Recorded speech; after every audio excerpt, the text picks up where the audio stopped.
अस्सलामुअलैकुम। स्कॉलरशिप की एक और बेहतरीन opportunity, GKS scholarship from Korea. इस वीडियो में आपको मुकम्मल डिटेल से गाइड किया जाएगा, स्टेप बाय स्टेप आपको बताया जाएगा जीकेएस स्कॉलरशिप में अप्लाई करने के लिए कौन से डॉक्यूमेंट्स रिक्वायर्ड हैं, इसकी एप्लीकेशन फ़ी है कि नहीं, इसमें विदाउट आइट्स आप अप्लाई कर सकते हैं कि आपको कोरियन लैंग्वेज रिक्वायर्ड है। उससे पहले आपसे रिक्वेस्ट है, अगर आप हमारे चैनल पर नए हैं तो हमारे चैनल को सब्सक्राइब कीजिए, वीडियो को लाइक कीजिए। मज़ीद बर अगर आप कंप्लीट प्रोसेस हमारे थ्रू करवाना चाहते हैं तो डिस्क्रिप्शन में हमारा व्हाट्सअप नंबर ऐड है, आप कंप्लीट प्रोसेस हमारे थ्रू भी करवा सकते हैं। अगर आप कोई professional documents, CV, motivation letter या रिसर्च प्लान वगैरह बनवाना चाहते हैं तो उसके लिए भी आप हमारी टीम से कॉन्टैक्ट कर सकते हैं। चलते हैं अपने मेन पॉइंट पे। जीकेएस स्कॉलरशिप एक बहुत ही मशहूर व मरूफ स्कॉलरशिप है कोरिया से। तो इसमें बहुत से स्टूडेंट्स का ख्वाब होता है कि इसमें मास्टर्स के लिए, बैचलर के लिए और पीएचडी के लिए अप्लाई करें। बट फ़िलहाल जो इसकी इनटेक चल रही है वो मास्टर्स के लिए और पीएचडी प्रोग्राम्स के लिए चल रही है। अक्टूबर-नवंबर में इंशाअल्लाहुल अज़ीज़ इसके लिए बैचलर के एडमिशन भी ओपन हो जाएँगे। जी, तो जीकेएस ग्लोबल कोरिया स्कॉलरशिप की वेबसाइट के फ्रंट पेज पे आपको इस तरह एप्लीकेशन गाइडलाइन, एप्लीकेशन फ़ॉर्म, ये आपको 2 पीडीएफ आ जाएँगे, ठीक है। आपने एप्लीकेशन गाइडलाइन को, फ़ॉर्म को यहाँ से डाउनलोड कर लेना है। जब आप इसको डाउनलोड कर लेंगे तो आपके पास कुछ इस तरह का ये डॉक्यूमेंट शो हो जाएगा। अब ये वो डॉक्यूमेंट है जिसमें उन्होंने आपको तमाम प्रोसीजर मुकम्मल डिटेल से बता दिया है, इसकी रिक्वायरमेंट, डेडलाइन, इसमें आइट्स रिक्वायर्ड है कि नहीं, इसका स्टेप बाय स्टेप कैसे आपने अप्लाई करना है। सबसे पहले हम इसका देख लेते हैं टेबल ऑफ कंटेंट। देख सकते हैं program objective, program quota, eligibility, documents to submitted, selection procedure and schedule, application and evaluation. तरह ये 5-10 स्टेप्स हैं टेबल ऑफ कंटेंट में। स्टूडेंट का जो मोस्ट प्रेफरेबल सवाल होता है वो यही होता है कि सर इसमें स्कॉलरशिप में कौन-कौन सी चीज़ें कवर होंगी। तो सबसे पहले हम यही देख लेते हैं स्कॉलरशिप का। ये आ जाएगा आपके पास स्कॉलरशिप बेनिफिट्स। अब स्कॉलरशिप बेनिफिट्स में क्या चीज़ें इंक्लूड होंगी? सबसे पहले आपका इसमें एयर फेयर इंक्लूड होगा, फिर आपकी ट्यूशन फ़ी इंक्लूड होगी और फिर आपको free of cost Korean language भी करवाई जाएगी, ठीक है? उसकी आपको ट्रेनिंग भी दी जाएगी। इसी तरह आपका मंथली अलाउंस इसमें इंक्लूड होगा। वो उन्होंने अलग आपको मेंशन कर दिया है। कोरियन लैंग्वेज के लिए पर ईयर इतना है और इसी तरह डिग्री प्रोग्राम के लिए पर ईयरली इतना है। जब आप इसको पाकिस्तानी करेंसी में देखोगे तो ये तकरीबन 31 से 32 लाख रुपए बनता है पर ईयरली। मतलब 2.5 लाख आपको स्टाइपेंड मिलेगा without other facilities. Other facilities भी इंक्लूड कर लें तो एक अच्छा खासा ये स्टाइपेंड बन जाता है। आपको फ्री एयर टिकट भी दी जाएगी। नेक्स्ट हम इसमें देख लेते हैं प्रोग्राम एंड यूनिवर्सिटीज़। अब जो इसमें आपका मास्टर का प्रोग्राम होगा उसमें आपको 1 ईयर का लैंग्वेज कोर्स करवाया जाएगा, कोरियन लैंग्वेज कोर्स, और 2 ईयर का आपकी डिग्री प्रोग्राम होगी। मतलब आपको 3 साल कोरिया में रहना पड़ेगा, ठीक है। इसी तरह जो आपका डॉक्टर प्रोग्राम का होगा वो 1 ईयर का आपका कोरियन लैंग्वेज होगी और 3 ईयर का आपका डॉक्टर प्रोग्राम होगा। एप्लीकेशन ट्रैक, अब इसमें आप 2 तरह से एप्लीकेशन दे सकते हैं। एक आप एम्बेसी के थ्रू दे सकते हैं, एक आपने डायरेक्ट यूनिवर्सिटी में अप्लाई करना होता है। अब स्टूडेंट्स पूछेंगे कि आप एम्बेसी के थ्रू अप्लाई करें या यूनिवर्सिटी के थ्रू अप्लाई करें। तो अगर आप एम्बेसी के थ्रू अप्लाई करेंगे तो सारा प्रोसेस ऑनलाइन होगा। अगर आप डायरेक्ट यूनिवर्सिटी के थ्रू अप्लाई करेंगे तो मतलब आपको जो डॉक्यूमेंट्स हैं वो बाय द पोस्ट कोरिया में भेजने पड़ेंगे। अगर आपका कोई उधर रिलेटिव रहता है तो वेल एंड गुड, वो आपके थ्रू अप्लाई कर सकता है। मैं स्टूडेंट को यही सजेस्ट करूँगा कि वो एम्बेसी के थ्रू अप्लाई करें। एम्बेसी ट्रैक में जो आपके पास स्कॉलरशिप आ जाती हैं वो 800 टोटल स्कॉलरशिप हैं, जिसमें से 24 हैं जो ओवरसीज़ स्टूडेंट्स के लिए हैं, ठीक है। इसी तरह 776 जो स्कॉलरशिप्स हैं वो हमारे लिए हैं, ठीक है, मतलब इंटरनेशनल स्टूडेंट्स के लिए।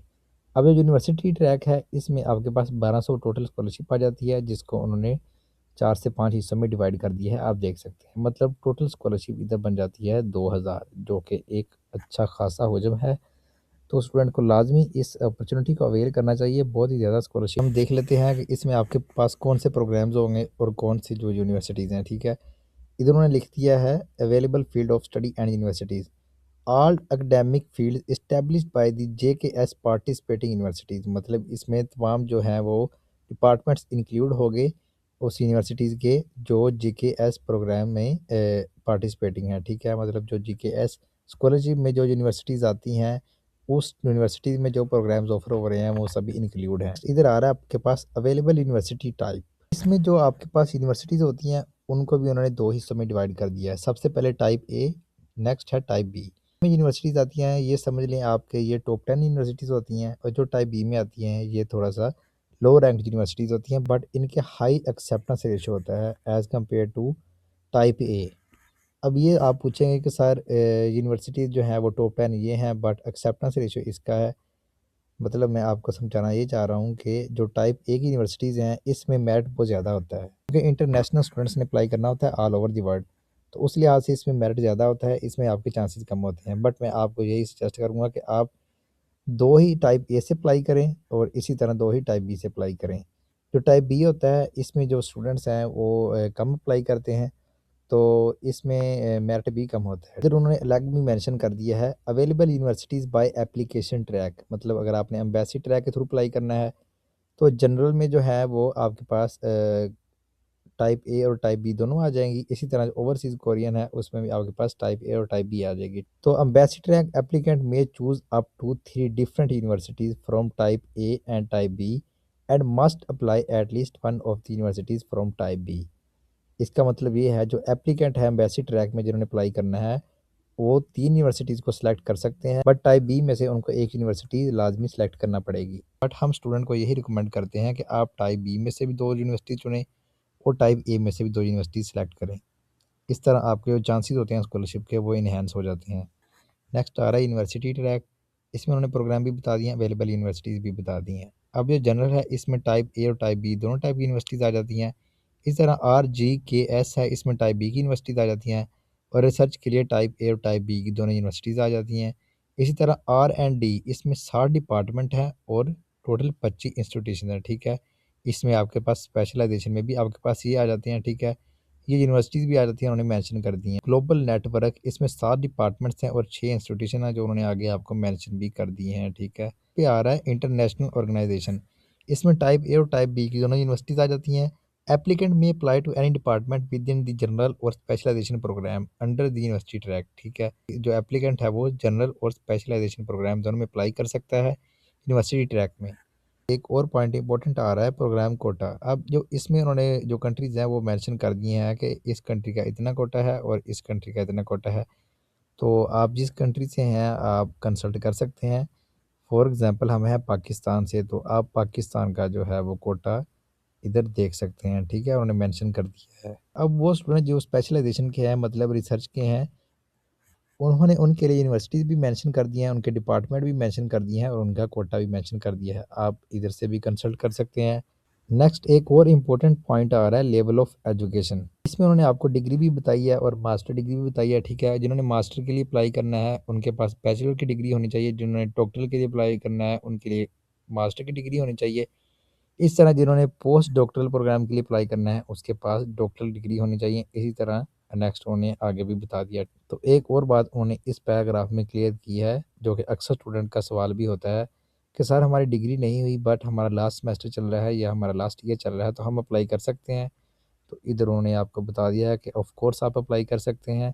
वो स्टूडेंट्स जिनकी 31 जुलाई 2026 से पहले पहले डिग्री कंप्लीट होनी है, वो इस जीके स्कॉलरशिप में अप्लाई कर सकते हैं with proof of hope certificate. तो उन स्टूडेंट के पास होप सर्टिफिकेट होना चाहिए कि हमारी जो डिग्री है वो इस डेट को कंप्लीट हो रही है और इतनी हमारी सीजीपीए बन रही है। नेक्स्ट एक और इम्पोर्टेंट बात है, ग्रेड्स। बहुत से स्टूडेंट का ये भी सवाल होता है कि सर हमारी 3.5 सीजीपीए है, हमारी 3 है, हमारी 2.5 है, क्या हम इसमें अप्लाई कर सकते हैं? नहीं।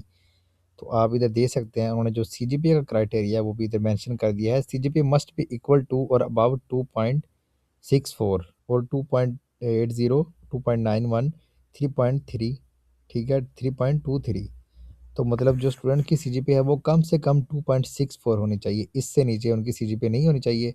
इधर उन्होंने आपको एज भी मेंशन कर दिया है, must be under 40 year of age, मतलब आपकी जो एज है वो 40 से बिलो होनी चाहिए अगर आपने इस स्कॉलरशिप के लिए अप्लाई करना है, ठीक है। नेक्स्ट है लैंग्वेज एबिलिटी, मतलब आपका language proficiency certificate. Applicant who are expected to complete the IRTS Korean language program by August 2026 are eligible to apply.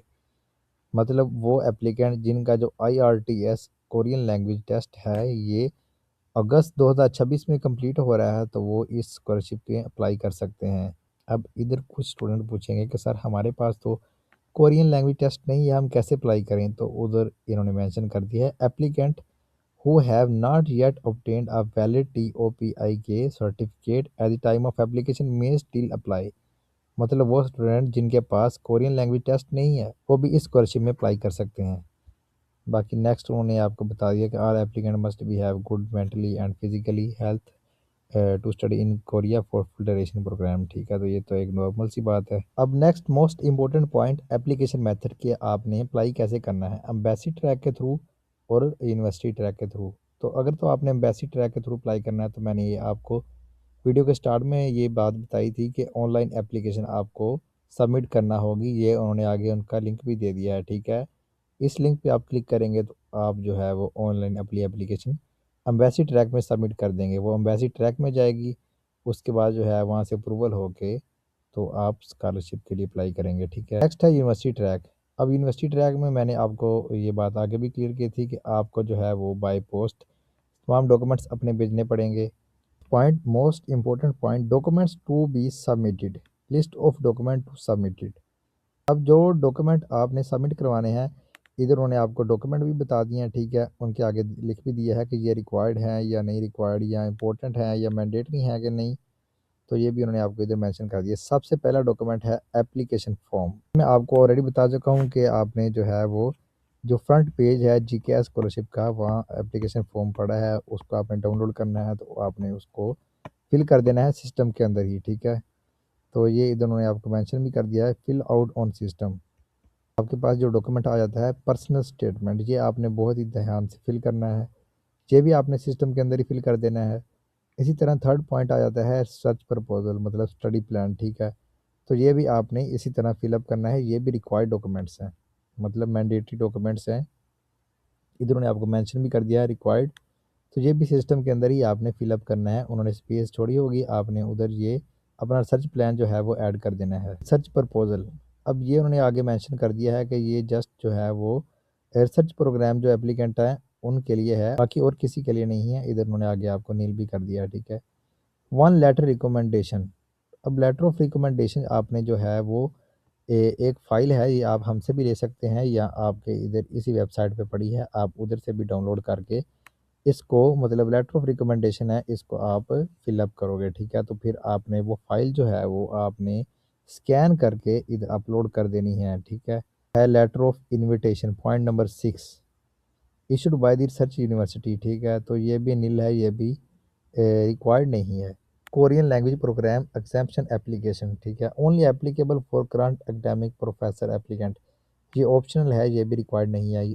मतलब जब आप कोरियन लैंग्वेज सीख लोगे तो ये आप तब भी अपलोड कर सकते हैं, इसको आप स्किप भी कर सकते हैं। नेक्स्ट पॉइंट नंबर 8 है जीकेएस एप्लीकेंट एग्रीमेंट, ये भी रिक्वायर्ड है, ठीक है, ये भी एक एप्लीकेंट का एग्रीमेंट होगा कि जी हाँ मैं जीकेएस स्कॉलरशिप के लिए अप्लाई कर रहा हूँ, तो ये भी आपने सिस्टम के अंदर ही फिल कर देना है, इधर उन्होंने मेंशन कर दिया फिल आउट ऑन सिस्टम। इसी तरह पर्सनल मेडिकल असेसमेंट है, मतलब ये भी आपने बताना है कि जो है मैं मेडिकली फिट हूँ, मेरे जो टेस्ट मैंने क्लियर करवाए हैं या डॉक्यूमेंट से जो मैंने यहाँ डॉक्टर से जो मेडिकल करवाया है वो भी फुली तौर पे सेटिस्फाइड है, ठीक है, तो ये भी आपने जो है रिक्वायर्ड है सिस्टम के अंदर ही फिल कर देना है। And to collect and use personal information, मतलब इसमें आपने जो है वो अप्रूवल देना है कि जो मैं अपनी इंफॉर्मेशन दी है वो यूनिवर्सिटी जो यहाँ जो जीके स्कॉलरशिप यहाँ का अदारा है वो इसको यूज़ कर सकते हैं, मेरी तरफ से इजाज़त है। वो भी आप देख सकते हैं बैचलर ग्रेजुएशन सर्टिफिकेट, मतलब डिग्री वगैरह और ट्रांसक्रिप्ट वगैरह, इसी तरह मास्टर की डिग्री और मास्टर की ट्रांसक्रिप्ट जिन्होंने अपने रिसर्च प्रोग्राम के लिए अप्लाई करना है। इस तरह कुछ अवार्ड्स और सर्टिफिकेट अगर आपके पास है तो वो भी आपने अपलोड करना है। इसी तरह आपका इंग्लिश प्रोफिशिएंसी टेस्ट जो है उसकी आपने कॉपी भी इधर अपलोड करनी है। ये तमाम डॉक्यूमेंट जो नीचे हैं ये ऑप्शनल हैं। पहले था वो हमने देखा था अगर आपने अप्लाई करना है एम्बेसी ट्रैक के थ्रू, वो डॉक्यूमेंट्स आपको चाहिए। अब ये है यूनिवर्सिटी ट्रैक के थ्रू, तो डॉक्यूमेंट्स ऑलमोस्ट वही हैं, बट इन्होंने इधर मेंशन कर दिया है कि ये रिक्वायर्ड है या नहीं, ये ऑलमोस्ट वही क्राइटेरिया फुलफिल होता है, इधर आप देख सकते हैं।